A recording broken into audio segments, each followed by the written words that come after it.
What is up, everyone? Welcome back, Courtside Creatives. David Verjano here, and we are talking about Summer League today. The Miami Heat have played 3 Summer League games so far in the California Classic, and we want to jump right into it because we've been excited to see what some of the rookie has done, what some of the other players that are on this Heat roster have done.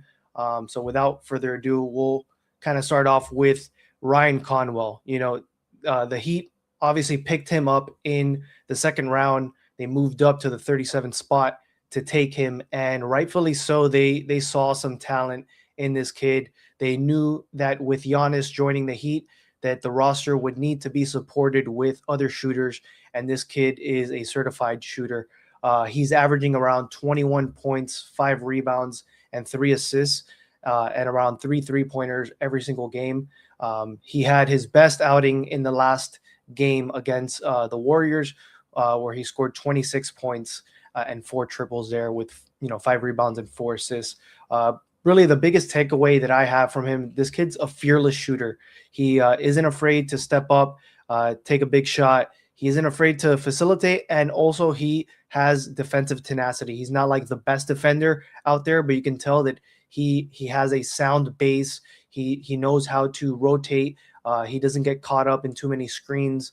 Obviously, there are players that can get by him, and the Heat luckily have a supporting cast that can support him when he's out there, especially when they're playing zone and have other rotations going on. But I've really liked what I've seen out of him. He also hasn't missed any free throw shots that he's taken in the Summer League. So you can tell this kid is going to be someone that is going to provide an impact for the Heat right out the gates, get some bench minutes, and provide that perimeter shooting that the Heat will want. So just wanted to really focus on him because he's been so great, and he's clearly the standout so far in the Summer League for the Heat. A couple other guys that I wanted to touch on are players that have already gotten a roster spot on the Heat and played with them last year. One being Jahmir Young. He had around 21 points, 3 rebounds, and 4 assists with 3 steals in the first game against the Spurs. You could tell that he was way more poised, way more polished than some of the other guys out there, and they'd only really have played him about 1 game or 2 games in the Summer League. He was benched in this last one because they kind of know what they have there. So you could tell that they just kind of threw him out there maybe as like give him a few reps, but also show some of the other guys that are on that roster what it truly is to be a pro and to be able to make a 2-way roster spot or potentially a G League roster spot. So Jahmir Young, you could tell he can definitely get a bucket at multiple levels, and I think that he's going to have a guaranteed at least 2-way spot on this team, as well as Trevor Keels. He had 18 points in that same game. He shot 2 of 5 from 3. Obviously, everyone knows him for that freak game he had in the G League last year where he shot 12 of 12 from 3-pointers, had like 49 points.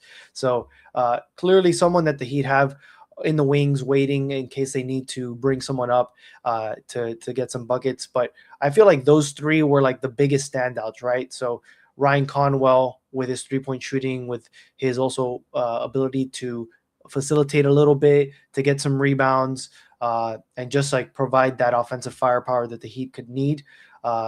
Young and Keels, we already know about them. We saw some of them last year. And Vlad Goldin deserves a little bit of a shout out here. He's averaging around 10 points, 6.5 rebounds, and 3 blocks in about 27 minutes per game.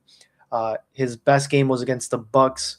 He had a really good game in against the Spurs. He had 14 points, 7 rebounds, and 3 assists. And he had another game where he had like multiple blocks against the Lakers.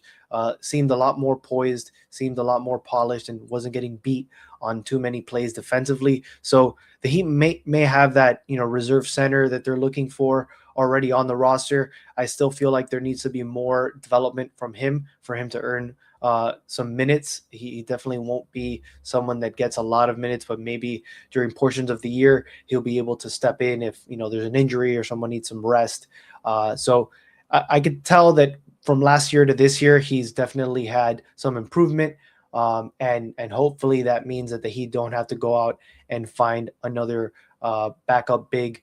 But that leaves Miami with a few open roster spots, which we'll talk about free agency at the end. But a couple honorable mentions, I'll say Trey Donaldson, the University of Miami guard that the Heat signed to a two-way.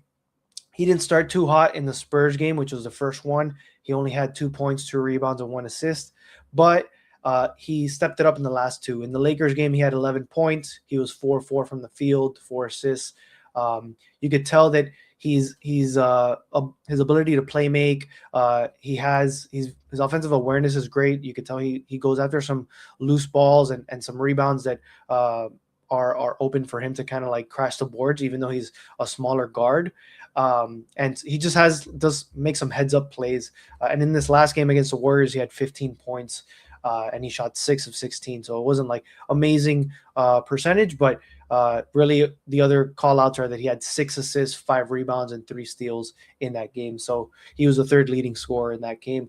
So I think he might not stay in that two-way. He might just end up on the G League roster, but the Heat definitely have a couple guys on this roster that are worthy of spots, whether it's two-way or a guaranteed roster spot.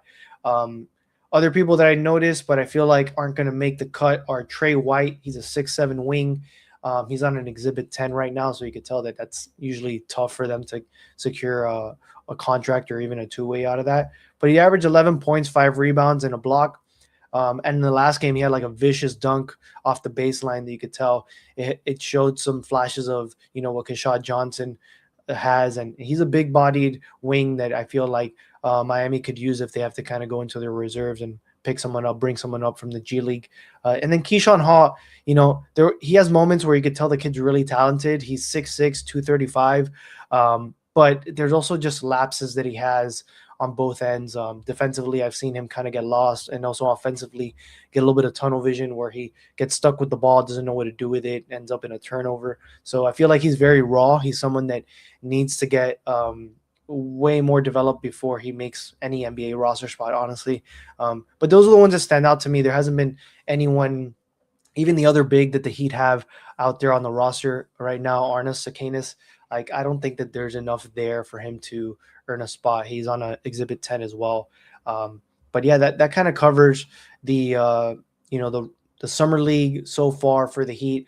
Ryan Conwell, definitely a standout. Kid is averaging 21 points a game, and his 3-point shooting is really good. You could tell that he knows how to find his spots, and I can only wait to see what that looks like when you have Giannis creating for him, when you have other pros, even Wiggins and guys like that can cut into the paint and kick out.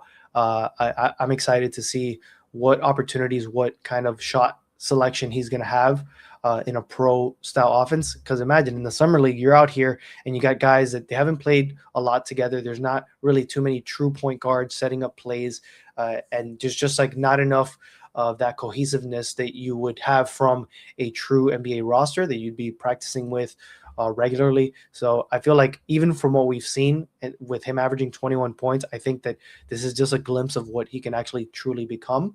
And Jahmir Young and Trevor Keels, they stood out. I feel like they're the kind of guys that the Heat are going to keep in their system one way or another. And Vlad Goldin, he showed me signs of hope and maybe that there's some more room for improvement, and he could be that backup big, especially even his screen setting and rebounding. I feel like just from that standpoint, I think he has the opportunity to earn a spot here. Other than that, I wouldn't, dive too deep into the rest of the guys out there. But all in all, I would say that it's still exciting to see the talent that the Heat have in the summer league, and once preseason comes around, seeing them mesh with the existing players. But moving on to the next topic is the biggest one that's been all over SportsCenter, all over your feeds probably, is where is LeBron James gonna go? And as of right now, if we were to look at the odds, it looks like it's a three-way race between Cleveland, Miami, and I've seen Philly kind of come into the mix. I've seen the Warriors still be thrown in there, but Miami is slowly working its way up. Cleveland seems to be the hometown kind of advantage of maybe he goes home so he can film that documentary that has been discussed. But again, I don't know how, both in the Cleveland situation and in the Philadelphia situation, there's just too many people that need the ball in their hands. in order for that to work. And whereas in Miami, you know that the only guy that really needs a ball in his hands is Giannis, and LeBron could come in here and become the true point guard for the team and be able to facilitate and play make and not even have the defensive load that he had to have in LA with, players like Luka and Reeves that aren't necessarily known for their defense. When you have Bam and Giannis behind you and you have other guys like Wiggins and Davion Mitchell, like, you clearly don't have to play as tough defense as you're used to. He'll play smart and he'll focus on the playmaking side. So it seems to me like Miami is the most logical fit, but again, as the prediction markets show here, it looks like Cleveland has the edge right now just because it's his hometown and he might want to end his career there. My hope is that he actually decides that, hey, maybe I go play a year in Miami or however long, maybe a year or two. And then he does what Kyle Lowry just did, which is sign a one-day contract with Cleveland and then end your career there as a Cavalier in your hometown. So there is still room to do that. You don't have to play out an entire year with that team. And the East is very competitive. It's, you don't know who's going to come out of it, especially with the Philadelphia 76ers improving, with the Pacers coming back with Halliburton this year. The Knicks aren't going anywhere. The Celtics obviously took a step back, but they're not going to be an easy out. And don't forget about the Pistons, the Cavs, and a bunch of other teams. But I would say that Miami is in a spot where they could contend in the East, especially if you add someone like LeBron James. So this is the watch that everyone is on right now. From what I've heard, the decision is probably not going to be made this week. This is probably something that you will see happen either early next week or so is what the rumors are right now. But ironically, I think today is the official anniversary of LeBron James' decision going to Miami. So it would be funny if he just drops it on everyone. But it seems like it's going to be something that he's going to take more time to make this decision. And other than that, the Heat have other, decisions to make. I would say that there's still a few free agents out there that they're probably only going to extend a veteran minimum to. They're really waiting to see what LeBron James is doing. But Klay Thompson is still out there. I don't know how much he has left in the tank. But if you put him in the right spots, if you have him just focus on coming off the bench, being a three-point specialist, maybe that could work. DeMar DeRozan was released by the Kings. I don't necessarily like that for Miami at this stage of his career.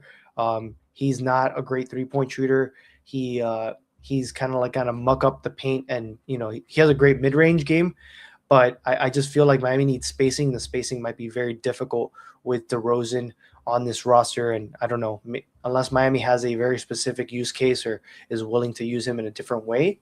I don't really see that happening. Bradley Beal continues to be rumored out there. Similar situation, but I feel like it's a lower expectation from Beal. He would be definitely on the bench. He would be someone that is trying to prove it, that he can still be a contributing force on a contending roster. And then some guys like a reunion with Gabe Vincent. I think that's definitely an easy fit. If Miami feels that they need more guard depth and they need some shooting and they need someone that can maybe provide some of that point guard control and poise and be able to game manage, Gabe Vincent is clearly a good option, and there's rapport there. Obviously hasn't had great statistical performances in the past few years, but that tends to happen with most Heat players. Like, they work in our system, they leave our system. They're not necessarily as optimized or playing as well as they were when they were in Miami. And then a wild card that's been thrown out there is Spencer Dinwiddie, also another point guard. I don't believe he even played last season or barely played last season. But he is a well-rounded guard that could provide some playmaking, could fit into that point guard role. He is also not afraid to take shots.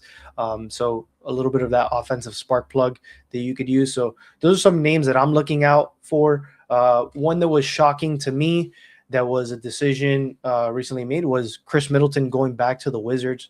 It almost felt like it was guaranteed that he would join the Heat and rejoin Giannis and Bobby Portis from Milwaukee, but he made a decision to go to the Wizards on a 3-year contract. So that was a little bit of a shocker, but I mean, it's not like Miami's losing sleep over that. Uh, and Zach LaVine, it seems like he's not going to be bought out after the Kings, bought out DeRozan.